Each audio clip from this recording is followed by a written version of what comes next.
ஒரு நிமிஷம் இங்க வா. நினைக்கிறேன். இதானே எதுக்கு நிக்கிறது சொல்லு. ஆ. நான் சூசைட் பண்ணிக்கிறதே உனக்கு பெட்டர்னு தோணுச்சுன்னா அப்போ நீ என்னோட சந்தோஷத்தை நீ நினைக்கல, சரி போ அப்படின்னு நான் போயிடுவேன்.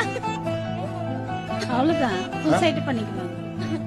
இப்போ எனக்கு என்ன புரியுதுன்னா அந்த பொண்ணு கூட ஜாலிக்கா சொல்லுது, ஆனா செத்து கூட போனாலும் பரவாயில்ல நீ சூசைடே பண்ணிக்க, நீங்க எப்படி சொல்றீங்க? லவ் மேரேஜ் பண்ணிட்டு போறது, அது ஜாதி விட்டு ஜாதி பண்ணிட்டு போறது, செத்து போனதுக்கு அர்த்தம்னா அப்போ அந்த ஜாதி முக்கியம், பெத்த பொண்ணுக்கு இவ்வளவு தூரம் செஞ்சாங்க, இவ்வளவு தூரம் பண்ணாங்க, அதெல்லாம் எதுவுமே அவங்களுக்கு முக்கியமா தெரியல. இல்ல உண்மையிலே சீரியஸா சொல்றோம், நீ ஆனால நாங்க பார்த்த மோசமான ஒரு சீக்வன்ஸ், இந்த பொண்ணு செத்து போறேன்னு அந்த பொண்ணு அம்மா சொன்ன உடனே நீங்க கைத்தட்டுனதுதான்.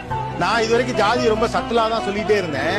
அவர் ஏத்தி விடுறதுல உங்களுக்கு எல்லாம் ஜாதி என்ன வந்துடக்கூடாதுன்றதுக்காக அவரை வேற அமைக்கி வச்சா, இப்ப அவர் தேவையில்ல போல் இருக்கே.